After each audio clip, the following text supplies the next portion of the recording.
आमदार साहेब नमस्कार. नमस्कार. सध्या जुन्नर तालुक्यामध्ये तुमची फार दिवसांनी खरं तर भेट झाली. जुन्नर तालुक्यामध्ये मागचे काही दिवस दोन प्रश्न मोठ्या प्रमाणावर गाजतायत, संघर्ष होतोय त्यावर.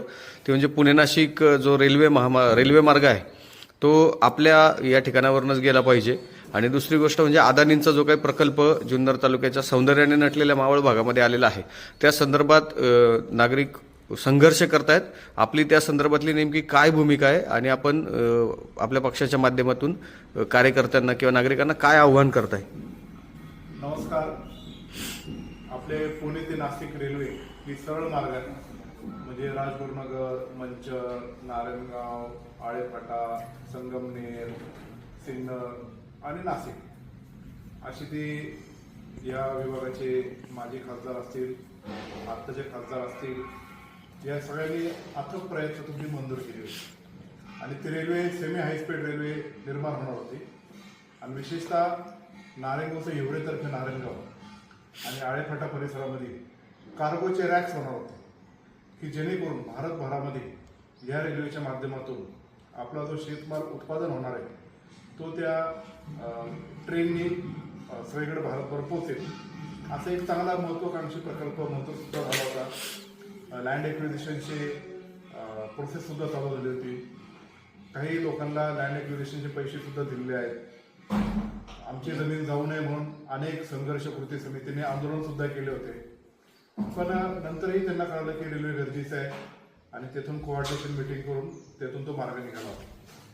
आता केंद्र सरकारने तो जो रेल्वे मार्ग आहे तो शिर्डीच्या मार्गे, नगर मार्गे पुण्याकडं वळवलेला आपण पाहिजे. त्यांची ऑलरेडी आहेच रेल्वे, त्यात काही बदल करा असं मी म्हणत नाही. पण मूळतः आमचा जो जुन्नर तालुका आहे, आंबेगाव तालुका आहे, संगमनेर तालुका आहे, हा कृषी प्रधान तालुका आहे. आणि आमच्या शेतकऱ्यांवर जो सोन्याचा माल या मातीतून पिकवतो त्याच्याकरता ही रेल्वेमुळं आमच्या परिसरामध्ये जर चांगल्या प्रकारचा विकास होणार असेल, चांगल्या प्रकारचे लॉजिस्टिक हब तयार होतील, एक चांगल्या प्रकारचं दळणवळणाची साधनं झाल्यामुळं भरभराट आमच्या जमिनीची होईल, शेतकऱ्यांची होईल. आमच्या तरुणांना आता सगळीकडे रोजगार मिळू शकत नाही, आपल्या सर्वांना माहीत आहे. त्यातून प्रत्येक कुटुंबातला एक उद्योग व्यवसाय हा चांगल्या प्रकारे चालू होईल. आणि अशा परिस्थितीमध्ये ह्या गोष्टी घडल्या तर तो आमच्या जुन्नर तालुक्यासाठी विशेषतः अन्यायकारक आहे. आता पुणे ते नाशिक हे जे मधले सगळे तालुके आहेत त्यातले सगळे आमदार, माझे आमदार, कारखान्याचे चेअरमन असतील, खासदार असतील, माझे खासदार आहेत, त्यांची आमची कोऑर्डिनेशन मीटिंग झालेली आहे. आणि 9 ऑगस्टला ते आंदोलन करण्याचं ठरलेलं आहे. 9 ऑगस्ट हे ऑगस्ट क्रांती दिन म्हणून आपण साजरा करतो. ऑगस्ट महिना हा क्रांतिकारांचा महिना आहे आणि ही क्रांती आपण 9 ऑगस्टला केल्यानंतर आपल्या पत्रात ह्या महाराष्ट्र राज्याचे जे कारभारी असतील त्यामध्ये प्रामुख्याने देवेंद्र फडणवीस साहेब, सुमित्राताई पवार, एकनाथ शिंदे साहेब यांच्यापर्यंत ही धग पोचली पाहिजे. आणि आमच्या सगळ्यांचं म्हणणं आहे की केंद्राकडे जावं आणि केंद्राकडून ही रेल्वे मंजूर करण्यात यावी. ते काहीतरी थातूर मागतोर कारण देतं ते GMRT. पण GMRT असताना सुद्धा GMRT सारखे प्रकल्प 15 देशांमध्ये तिथून रेल्वे गेलेली आहे. म्हणून आधुनिक तंत्रज्ञान या सगळ्या टेक्नॉलॉजीचा जर वापर केला तर ती होऊ शकते. आणि GMRTच्या काही अधिकाऱ्यांबरोबर आम्ही डायलॉग साधला, अमोल कोल्हेंनी साधला, दिलीप वळसे पाटील साहेबांनी अनेक सायंटिस्ट बरोबर चर्चा केली. त्याच्यानंतर इथून रेल्वे होऊ शकते असं त्यांनी सुद्धा सांगितलं. मग अशा प्रकारे काहीतरी कारण सांगून हा रेल्वे मार्ग करायचाच नाही हे अत्यंत चुकीचं आहे. प्रामुख्याने मी जेव्हा आमदार होतो तेव्हा राज्य सरकारचा वाटा 40% आणि केंद्र सरकारचा वाटा 60% आणि काही कर्ज स्वरूपी फायनान्स उभा करणार असा तो प्रकल्प होता. तेव्हा अजितदादांबरोबर आमची मीटिंग सुद्धा झाली होती. नंतर केंद्र सरकारच्या काही अडचणी असल्यामुळं फायनान्स इन्स्टिट्यूट पैसे उभायचे आणि सगळे पैसे राज्य सरकार उभे करणार असंपर्यंत पण झालं. लँड ॲक्विजिशनला किती पैसे लागणार ते पण ठरलं होतं. आणि 1221 दिवसात म्हणजे जवळपास 3 ते 4 वर्षामध्येच हा प्रकल्प ज्या दिवशी स्टार्ट होईल तो कम्प्लीट करायचा असं त्याचं प्लॅनिंग सगळं झालं होतं. पण आता ते होत नाही असं दिसून आल्यानंतर 9 ऑगस्टला ते आंदोलन करण्याचं ठरलेलं आहे. आता नारायणगावला पण सगळ्या पक्षाची कोऑर्डिनेशन मीटिंग ऑलरेडी झालेली आहे.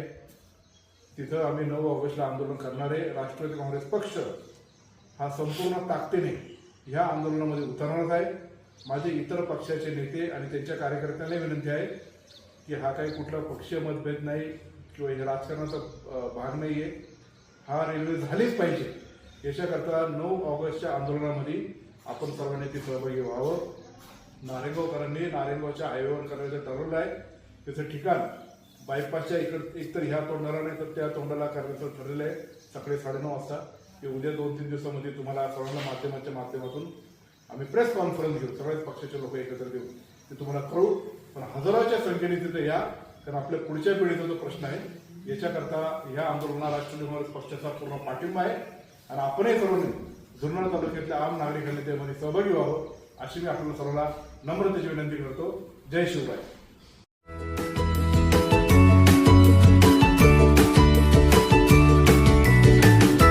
बातम्या शेतीच्या,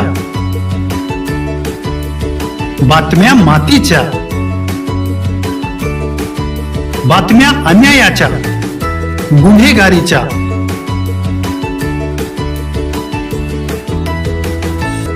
राजकारणाच्या आणि समाजकारणाच्या, शोषणाविरुद्ध बुलंद आवाज, जनसामान्यांच्या हुंकाराची गाज, सत्कार्याला प्रोत्साहन, दुष्कृत्याला अनुशासन, निर्भीड, निस्पृह, सडेतोड, बेधडक आणि रोखटोक म्हणजेच विघ्नहर टाइम्स. शोध बातमीचा, ध्यास सत्याचा. आपलं चॅनल, आपली बातमी. सबस्क्राईब तर कराच, पण बेल आयकॉनवर क्लिक करायलाही विसरू नका.